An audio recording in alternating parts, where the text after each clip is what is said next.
Hello and welcome back to the podcast. If this is your first time listening, please follow me on Spotify, the podcast app on Apple devices, or YouTube at Real Juan Alcala. If you find the content interesting, leave a rating or comment. You can also follow me on Instagram on my official page at Reasonable with Juan Alcala and watch clips on TikTok at reasonable_Juan. That's at reasonable_Juan. I I'll be honest, today I was sitting down contemplating what I was going to say on this one. Um, it being episode 10, I wanted to share even more about myself, I guess, because for people that have been listening to this for a while now, they kind of know what to expect with this type of show. I wanted to go a little bit off the cuff and just uh, riff on whatever I was feeling today. Today, it being the weekend and all, it's been pretty relaxing. Hasn't been too eventful. So, kind of left to my own wills and desires for today. I didn't have too much to accomplish other than I started reading this book on how to change your mind. And I have it right here. How to change your mind. What the new science of psychedelics teaches us about consciousness, dying, addiction, depression, and transcendence. And this book is by Michael Pollan. And so this book has been what's been preoccupying my time this weekend and my thoughts. But what I've been thinking of since I started reading this book really is the struggle for science to continue researching the uses of psychedelics on patients with mental disorders like anxiety, PTSD, and depression. Uh, I've been interested in this topic for the last couple of years. It hasn't been something that I've been uh, deeply ingrained and researched, but it is definitely something that I'm interested in to at least to the surface level, at least to know where this lies. And I think this has to do um with my open mindedness on whether or not there are substances out there that can help and can cure mental disorders or mental illnesses, and at least in an alternative way. I, from my experience, I've always thought that illegal drugs such as psychedelics were bad. When I was in school, they would tell us that we shouldn't take illegal drugs because then you're going to become crazy or do something wrong and you're a bad person. At least this is what the narrative is. This book sheds a different light on psychedelics, and I think it's written in a way by Michael Pollan, and in a way that's very digestible and it's relatable because he comes from a point his perspective the same as mine and maybe other people's that view psychedelics with like some type of skepticism and view it as something that can be that is something that is wrong to do. But his new perspective on it and keeping an open mind on psychedelics and its potential uses for therapy, it seems like at the beginning of the psychedelic movement, especially in the early 1950s and into the 60s, there was a movement, a scientific movement to research these compounds. But I don't, at least I can't remember that he went into depth about the research. But he does go into depth about the history of it, and the history of it is, you know, very long actually, because for as long as humanity has existed, these substances have existed in nature as well, even if not even more so. And it's possible that humans have taken this in the past, and it's possible, at least for some theories out there, that psychedelics were in fact, and its psychoactive effects had an impact on humanity's mind, humanity's consciousness, and has may perhaps expanded um, humans' capacity to be aware of the environment and aware of themselves, and you know, so that's an interesting type of idea, and but there is no scientific backing for it as of right now. There's no evidence that psychedelics was a necessary put a necessary substance for humanity to evolve, for humans to evolve over time. But it is a fact though that these compounds have been used as rituals um, today, and now and in the past. It's been used as sacraments. Um, the Aztecs used to call this magic mushroom, which is psychedelic magic mushroom, the flesh of the gods, and would take it for spiritual journeys. Um, I haven't been too fond of describing my own experiences with psychedelics because I know of its potential risks for just madness. I'm not thrilled about people taking psychedelics on all the time, especially when they're still illegal. But I know that there's a movement in different parts of the country, in Oregon, in California, and I think in Denver and Colorado, that they're trying to push towards decriminalization of psychedelics. Um, but let's go back. Let's go back in time and see and talk about what Michael Pollan describes as the crackdown on psychedelics in the '60s. And for people that like history, maybe this is the segment for you, because during the counterculture movement of the 1960s, psychedelics and the compounds of LSD and psilocybin in the mushrooms were drugs that were being taken to have profound, meaningful, and spiritual um, experiences. And people were becoming aware of many things, and not just of the world, but of themselves. And at the time, it was a drastic shock to culture, a drastic shock to society.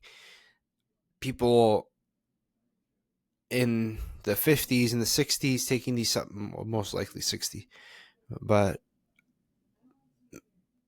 in the 60s were taking these substances um, to have these experiences that were very real and not dreamlike.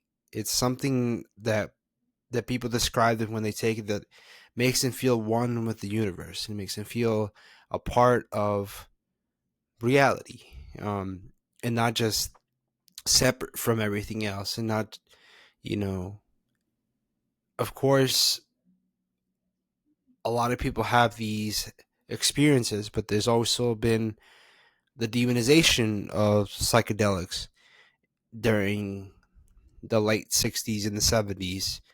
As people started taking these psychedelics, people were viewing at the time the Vietnam War with skepticism and seeing the loss of life of American soldiers being sent to Vietnam to fight in a war that was, in those people's eyes, unjustified.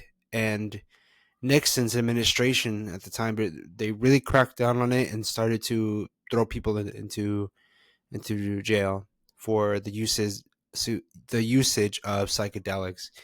And from that point, research kind of took a hit. Of course, a lot of research went underground and was still conducting research, but uh, with limited amount of funds, or at least until the funds ran out. And today we're left with the revival of various psychedelic research, scientific research projects.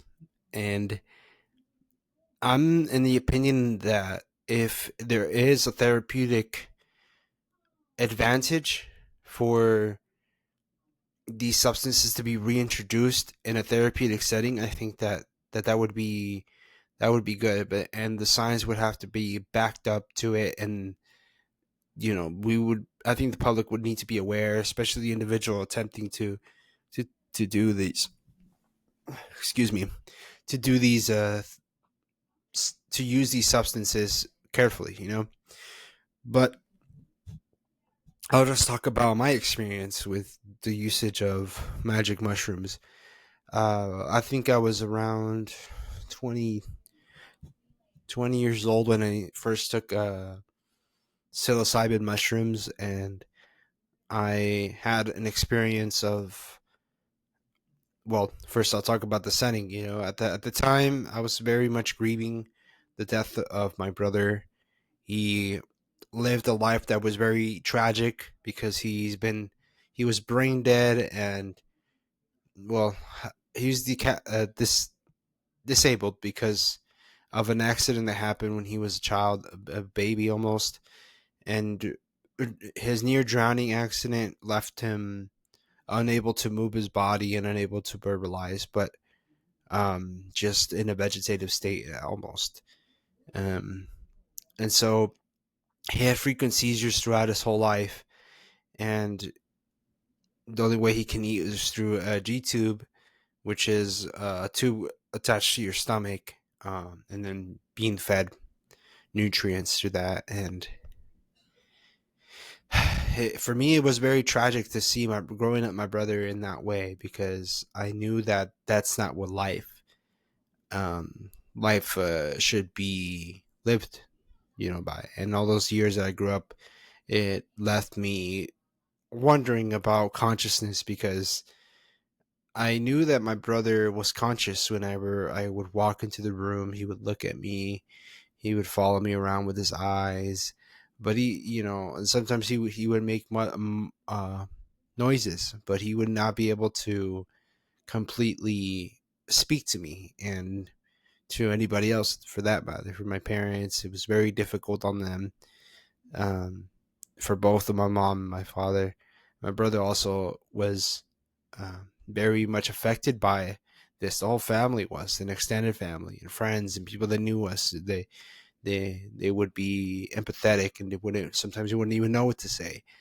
But life was very much nurses and doctors, doctor's appointments, and coming home because we had to, going straight to school. I mean, going straight home after school because we had to go to a family member's house because parents had to take brother to a doctor's appointment. And so it wasn't a normal, standard life for me and my older brother. And then, um, but I won't say their names just because as of right now I don't want to have it on record. But in the future, if maybe my brother decides to come on this podcast, and we could talk about it. But that was my experience, and that was his experience as well. That we had to be constantly worried about my brother because I think we always thought that, at least for me, I'll speak for myself, but I always thought that when I was a child, I always thought that my brother was going to be able to talk, and maybe he was going to be able to recover. A naive thought for a child, but I had that. I had that I guess that dream, that hope, the innocence as a child. But as I started to realize that there was no coming out of the state, there was no normal life for my brother, you know.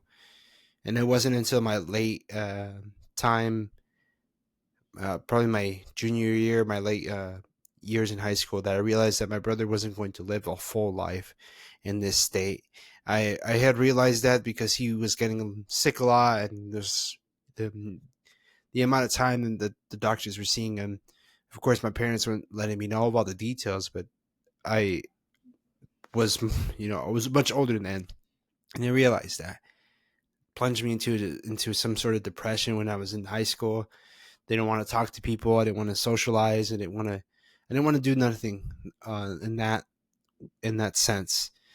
And I I was even more hurt when he passed away. And the same year that I had graduated high school in 2017, he had passed away from pneumonia, and it was very hard when I heard the news. I couldn't believe it.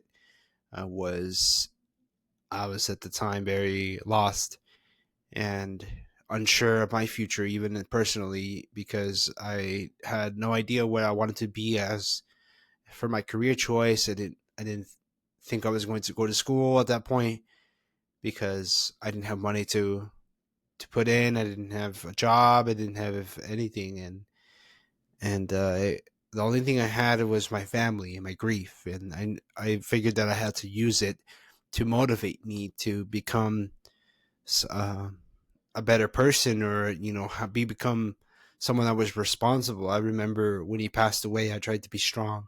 I tried to be strong, and I told myself that I needed to be strong for my family. Um, but obviously, I wasn't. And that first night that after he was buried, I got drunk. And I drank a lot in my grief. Um, I I was able to, I don't know. I still try to think about why it's so hard for me to articulate what I felt that night. But it was a very dark time in my life in which I drank a lot, and it led me down different paths that maybe other people didn't go down.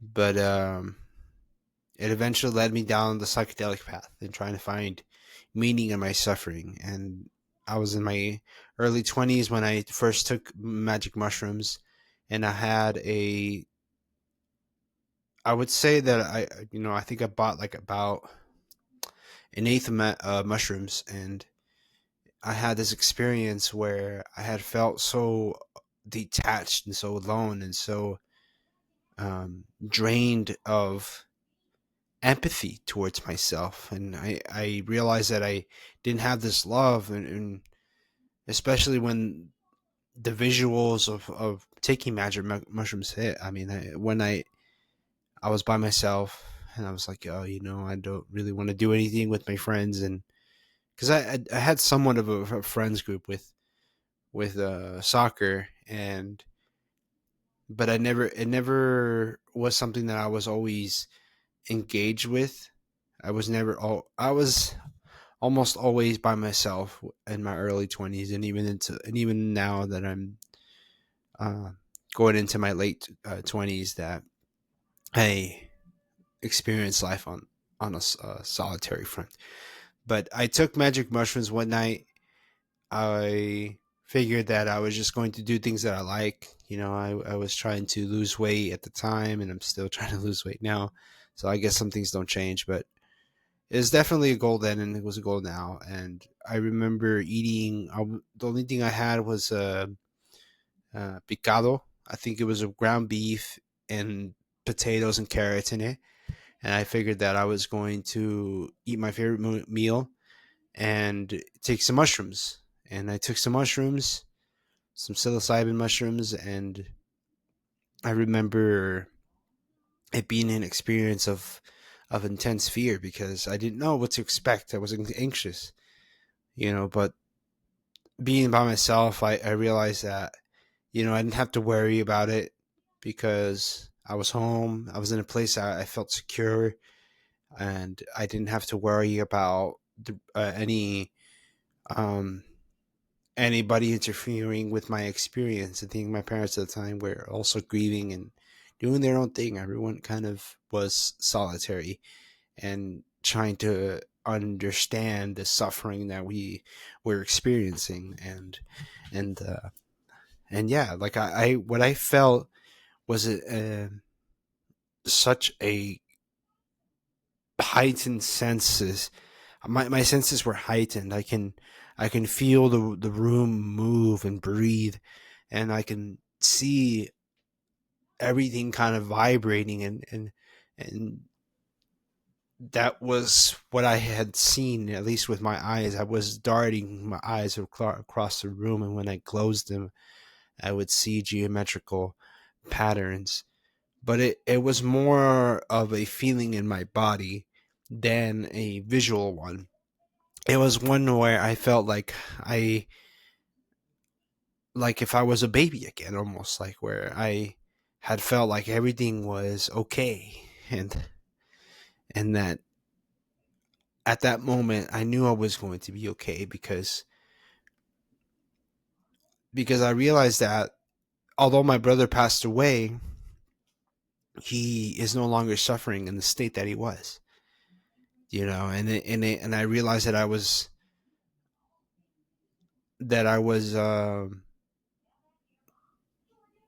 free from feeling guilty of not being able to help him enough.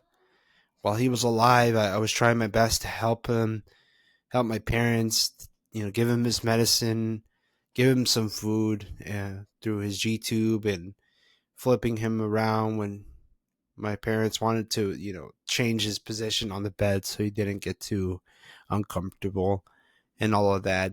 And once I realized that I, I was free from that, I realized that I still had so much trauma in my mind, thoughts of being alone, thoughts of of people abandoning me, feel all the angst of being a teenager still remain in my early 20s, of not fitting in, thinking of why friends weren't talking to me in the moments that I needed them the most, and I was so hurt by it. And the psychedelic trip turned into a bad experience. I was thinking about that, and I was getting anxious, and everything seemed to start to bright move and vibrate even faster. Where I took these magic mushrooms, and I was overwhelmed with emotion. I remember crying and being feeling this dark hole in my heart when I realized that that I was alone in this experience, and I was alone in my grief, and so it amplified my whatever feelings I were, at the time, but I decided, I didn't want to feel this way, so I played some music. I don't remember what music, but any music, and it started to calm me down, and then I started to feel that love again for myself, that love again for life, and I have a genuine connection to music, um, that always makes me feel present again instead of thinking of the future or the past. And I and wanted I wanted so badly to be accepted and to be loved by the people around me.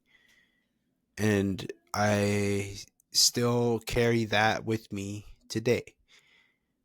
Um, of feelings of wanting to be accepted by my peers and wanting to fit in, um,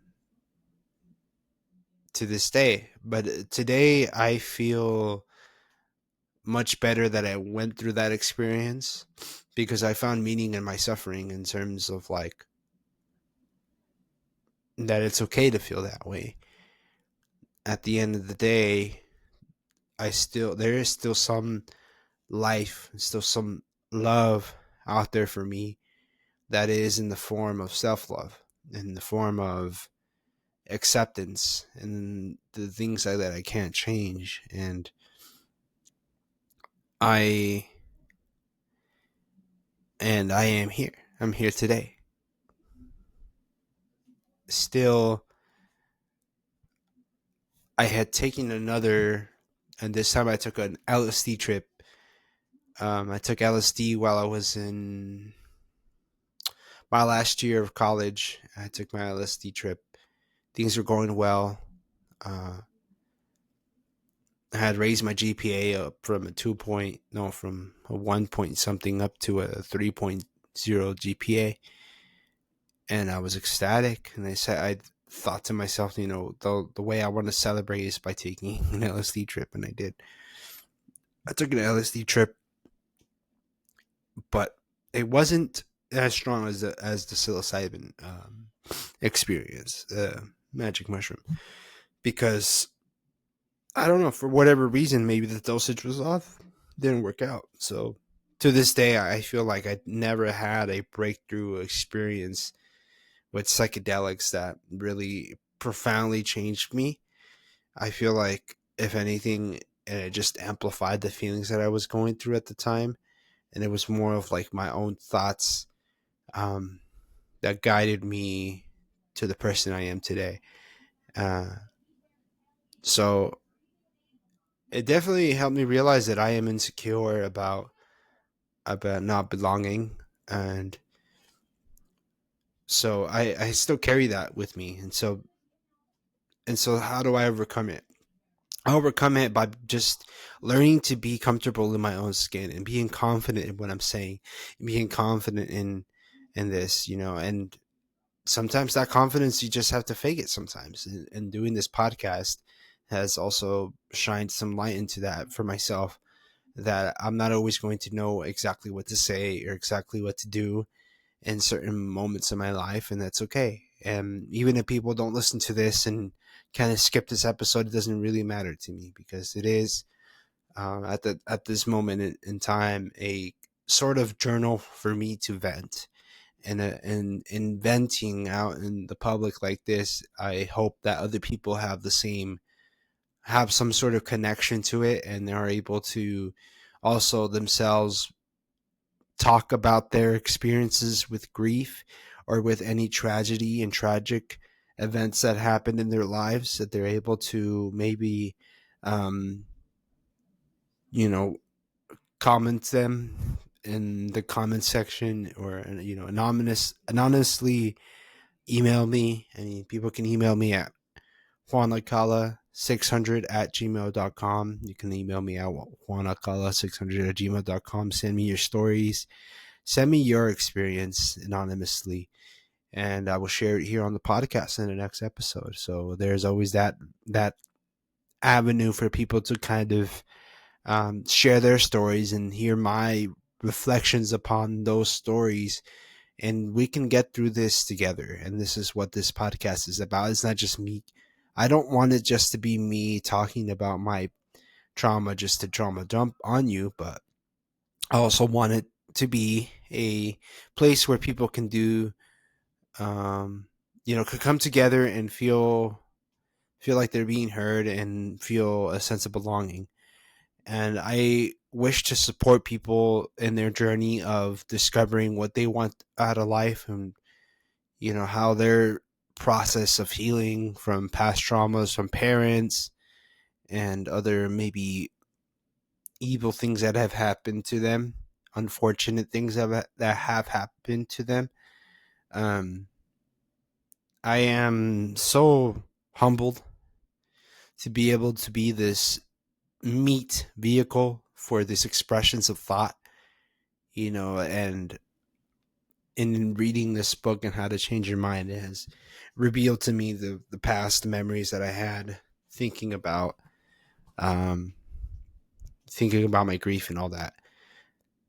But yeah, and all of these experiences made me stronger, but they also made me aware that I wanted to do something with my life that involved meaningful work, and that's what led me firstly on track with a not psychedelic, a psychology degree in mental health services, and it is something that I graduated with an associate's degree. And I knew that when I graduated with that associate's degree, that I wasn't going to lead to a specific job in helping um, in helping people with depression or anything like that. I I knew that at some point there was going to be an opportunity, but I just didn't know in what form it was going to be. And that's what led me into becoming an RBT, and a registered behavioral technician, that I was able to uh, to channel my negative energy onto something positive, and I wanted to make a difference in the world. And it sounds like a cliche, and it is a cliche that I want to make a difference in the world, but it is true, and it's true that I did. I wanted to transform, like I said, transform my negative energy into something positive, to change something negative into something positive. I knew that I didn't want to do a normal job. I knew it. I knew it. I knew I don't want to do it, and I still don't want to do a normal job, because I know that my past experiences weren't going to be for nothing. That they were going to be used as fuel, as motivation to live a life that is uniquely different. And that's something that I value so much, that that I am different, that I am not the same. I'm not in the same mold as other people, and I know a lot of people have their side of the story of what happened in their lives, and that's the reason why they became RBTs, or they became BCBAs, or are in this field of working with kids with autism. And and working with kids with autism, you learn a lot about it yourself, apart from learning the various techniques and training, and various skills needed for to become someone that is a great teacher for these children with autism, um, with ASD. You learn something about yourself. You learn that you don't know all the answers. You get humbled real quick in this field. You learn that there are lives out there that have experienced so much trauma already, and so you have to humble yourself and be aware that you don't know everything that's going on in these children's lives outside of the time that they're there with you, and you have to respect you have to respect that the clients are there, and that the kids are there to get service, to get help, and that the parents are attempting to have some type of intervention for them, you know, because it's already tragic enough that their children has developed some mental condition that can't be reversed, and then there's another that they have to deal with their own mental illnesses or mental suffering from the diagnosis, and then the further journeys that they go through with the child, with the children. And it opens up your heart so much, man, to see the children being happy with the various training, various programs that are my higher ups implement. I mean, my higher ups make, and then we implement as RBTs, and it brings so much joy to me that I'm able to be there for them in the good times and in the bad times. So I am humbled because I am just an RBT. I'm not someone that knows everything about ASD, and I know my place in the hierarchy of um, of this discipline, in this very niche discipline. But I am forever grateful for my professor that he taught me. Um, well, I kind of back up a little bit. I went to school. I was taking a class, and then all of a sudden we get pamphlets about potential openings to become an RBT and the 40-hour training and all that. And here in Nevada, you have to take that 40-hour training before you can become an RBT and become certified and have all your certifications and whatever this and whatever such. And that was at a point in my life where I didn't even have a job. I had quit my job, and I decided that I was going to go to school full time to become a psych major. And I was struggling with money as I am now, but even more so. But uh, it was an opportunity for me to learn something, to put myself out there, and to really be uncomfortable, be comfortable with being uncomfortable. And at the first couple of days that I was in RBT was difficult. I didn't know exactly how to react and how to be, and especially when you have maladaptive behaviors, or I'll just say like tantrums or self injurious behavior from the kiddos. Sometimes when things don't go as expected for them, or maybe there's a variety of reasons why children with autism have intense behavioral problems. And at the time I wasn't exposed to that. I was very much afraid, uncertain, and I didn't know if I was going to be this for a long time. And it's been about 3 years now that I've been doing this type of work. And I'm not going to sit here and say that I'm the best RBT, or I'm like whatever. I, I really am humbled. I learn every day. I ask questions about it all the time. And it is something that I continually am grateful for doing in my life.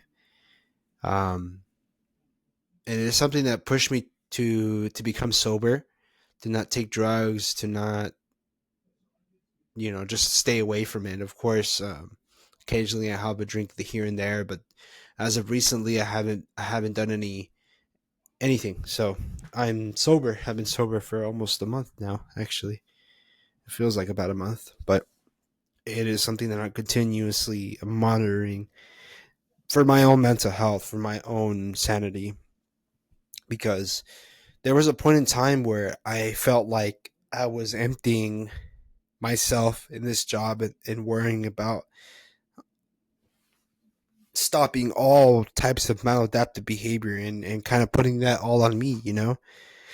And that's what kind of led me to feeling depressed and deflated, because I felt like I wasn't doing enough as a person to be there for my kids, um, for my clients, I mean. But you develop that personal relationship with them, because you're there, like I said, you're there for a good amount of time on a daily basis, that you can't help but to care for them. You can't help, you know and it's not really something that you want to stop at all, because you want to be someone that has a lot of empathy for them, I feel like. And for people that lack empathy, this is not the position for you. You have to have empathy to be in this field, because um yeah, yeah. And that's something that is my guiding light, my compass, is to be empathetic, to be passionate, but also to be patient, that I don't know everything, and trust in in God that I am where I am, and I deserve to be happy. I don't need to be at a job where it doesn't value me, and even on the worst days in this position where nothing is going right, and you feel like nothing is working, and you put everything on yourself to change course with behaviors and all that. It's just I've come to the conclusion I am not going to feel like this is all on me to make everything good. And I was feeling guilty and feeling like I need to be 100% all the time. And I got comfortable now. I am uncomfortable with not being okay in terms of like my mental health and in terms of like physical health as well, because I want to be consistent. And lately I haven't been consistent. There have been days I've been sick, and I've had health problems. I've had a variety of mental health problems in the past that have stopped me, but I'm not going to let that define me. I don't have to. I don't have to let that define me as a person. And I choose that my path is now as a philosophy major to change course and to talk about this and express my feelings for this field in a way that respects it, but also shows people that these children exist, that these children need help, and that there's a demand for RBTs, and that there's a demand for BCBAs, and there's a demand. These kids need a lot more support than there is right now, and there needs a lot more of attention that is, than it's, there needs more attention from governmental bodies, um, to especially, to help these children in school, to help have a place where these children can still be a part of society and not just brushed aside.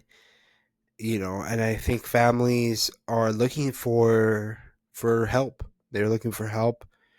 I mean, there's families out there that have not just one child that has autism, but multiple.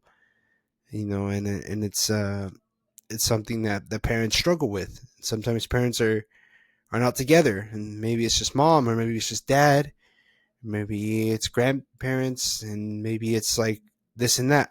So it's not clear cut about who is the guardian of various children. But I won't speak too much about that. What I will say though is that this job is great for people that are coming out of high school and looking for a challenge, and how to get out of the books and get out of just your head, and very much be present and practicing um, being a teacher. I mean, the things that we learn, the principles of behaviorism, are things that we practice all the time as human beings, but it is even more underneath a microscope, underneath a magnifying glass when you get into this field. And I think it's great for people that are looking to become, um, psychoanalysts, therapists, psychiatrists, other people that are going into various field of careers in psychology, and even people that are looking to be, just strictly becoming behavior analysts. This is the first step, and for me, I I know that my time as an RBT will someday not, will be done, and all these experiences will live with me for the rest of my days. And as of right now, I am focused on becoming still a better RBT, and still being present there with them, and making sure that I can be the best person I can for them. And And in this podcast, I hope to bring more awareness on not just the children, but the mental health of the therapist. I mean, a lot of people that are RBTs are not necessarily, uh, this is a very entry level type of position, and people doing this is maybe coming out of high school, different points in their lives. So it's interesting to see my peers have various different types of goals and personalities that are doing this, and it's amazing to see people coming into work and being energized and being just amazing people to be supportive of these kids and showing so much empathy. It's just so cool. It's so cool to see uh, you know Generation Z, and which is I'm Generation Z with millennials, and we're starting to really take shape out in the world and trying to make a difference. Um, and there's going, like I said, there's a lot of demand in it. People should definitely look into becoming RBTs, but it's not for everyone, especially for people that have had trauma in the past. Like, if you can't tolerate a lot of screaming or a lot of intense violence or aggression, sometimes that happens, and sometimes a person is not well developed in their own minds to be able to confront those things, because that happens, that happens. And I've had to go to therapy to recognize that I had some type of trauma about something else, which I had shared already with my brother, that I was not okay uh, with with myself in terms of self love and depression. So I I continually adjust in my life with my careers and my hobbies and what I choose to pay attention to. And as of right now, I've kind of split up my time with my job, with this podcast, with reading, but I realized that I've always been some type of I've always been some a thinker, and I've always been someone that thinks about these issues a lot, and I like to talk about them, and I like to express them in various ways. But this podcast has been one medium that I very much appreciate in doing, and I want to hear perspectives of other RBTs, of other people in this field. I want to hear what they have to say, and without sharing too much information, well, it would be damaging to the client or to anybody's privacy.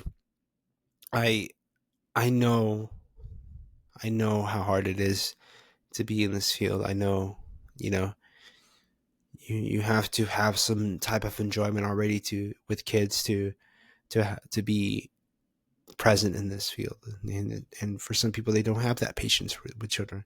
They don't have that, and um, you have to recognize that in yourself before you dive head into this field, because it can be a lot sometimes. It is a lot. It is a lot, and in times where you have time to work on your mental health as an RBT, that's something that's valuable. Your peace needs to be protected. Your peace needs to be molded, because you can't always have peace at work when you're trying to teach a child how to tie shoes or brush their teeth, or um, how to calm down, strategies, and all these different various methods that are these different types of skills that trigger a child with autism. Um, I think that all the experiences that I went through has made me stronger. It's made me a better person in terms of like recognizing that there are not just um, bad things in the world, that people are doing bad things upon each other, but there are just unfortunate people out there as well, and sometimes the misfortune. But also too, like I feel like it's not all bad. Like, I think that you also have to see the good in in children with autism, because sometimes their emotions are so non-filtered. It's very genuine, and it's very nice and refreshing to be around human beings that are not faking it and not putting on some type of and maybe that's what you get with children in general, when they're not this developed through society yet. But it is refreshing to see genuine reactions, and and it always makes me happy when the children are happy. But um I will start to kind of wrap up this episode. This has been episode number 10, guys. Number 10, double digits now. This is amazing experience that I'm able to sit down here and sit here with you guys, and kind of share my experiences in my life. Um, yeah. So this has been episode number 10, and thank you all you guys for watching. I appreciate you guys' time. Please, like I said, like and subscribe and leave a rating, a comment. Tell me how I'm doing. I love you guys. I love everyone that is listening and supporting me. I wish to return all your support with uh with much more content, better quality, m- more genuine stories from me. And yeah, thank you guys. I will catch you guys soon on another episode.